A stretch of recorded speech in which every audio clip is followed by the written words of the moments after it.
Barrel role কৌশল দেখাচ্ছিলেন F-16 যুদ্ধ বিমানের পাইলট। ব্যারেল রোল বিমানের একটি জটিল অ্যাক্রোব্যাটিক ম্যানুভার, কিন্তু দুর্ভাগ্যবশত কৌশলটি সম্পন্ন হওয়ার আগেই বিমানটি নিয়ন্ত্রণ হারিয়ে মাটিতে আছড়ে পড়ে এবং সঙ্গে সঙ্গে আগুন ধরে যায়।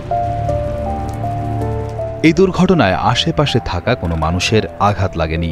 এই ঘটনায় পুলিশ বিমান বাহিনীর ৩১তম ট্যাকটিক্যাল এয়ারবেইজের একটি F-16 যুদ্ধ বিমান বিধ্বস্ত হয়েছে এবং এর পাইলট ঘটনাস্থলে মারা যান। পুলিশ সশস্ত্র বাহিনীর জেনারেল কমান্ড এক বিবৃতিতে জানিয়েছে, দুর্ঘটনার পরপরই উদ্ধার অভিযান শুরু করা হয়। স্থানীয় গণমাধ্যম সূত্রে জানা গেছে, বিমানটি গ্রিনিচ সময় বিকাল ৫টা ৩০ মিনিটে এবং বাংলাদেশ সময় রাত ১১টা ৩০ মিনিটে রানওয়ের উপর বিধ্বস্ত হয় এবং রানওয়ের ব্যাপক ক্ষতি সাধন করে। F-16 ফ্যালকন যুদ্ধবিমান, যা ভাইপার নামেও পরিচিত, বিশ্বের অন্যতম সফল এবং বহুল ব্যবহৃত একটি যুদ্ধবিমান। এটি একক ইঞ্জিন বিশিষ্ট একটি মাল্টি রোল ফাইটার জেট। এর সর্বোচ্চ গতি প্রায় ২৫০০ কিলোমিটার প্রতি ঘন্টা, যা শব্দের গতির প্রায় দ্বিগুণ। এই বিমানের দৈর্ঘ্য ৪৯ ফুট ৬ ইঞ্চি এবং ডানার বিস্তার ৩২ ফুট ১০ ইঞ্চি।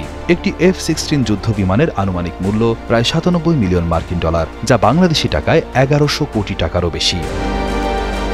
এই দুর্ঘটনার কারণ অনুসন্ধানে তদন্ত চলছে। বিমান বাহিনীর পক্ষ থেকে জানানো হয়েছে, দুর্ঘটনার বিস্তারিত কারণ খুঁজে বের করতে সব ধরনের চেষ্টা চালানো হবে। পাইলটের পরিচয় নিশ্চিত করা হয়েছে। নিহত major Maciej Slab Krakowian Polish F-16 tiger demo টিমের একজন সম্মানিত সদস্য এবং একজন অত্যন্ত দক্ষ পাইলট ছিলেন।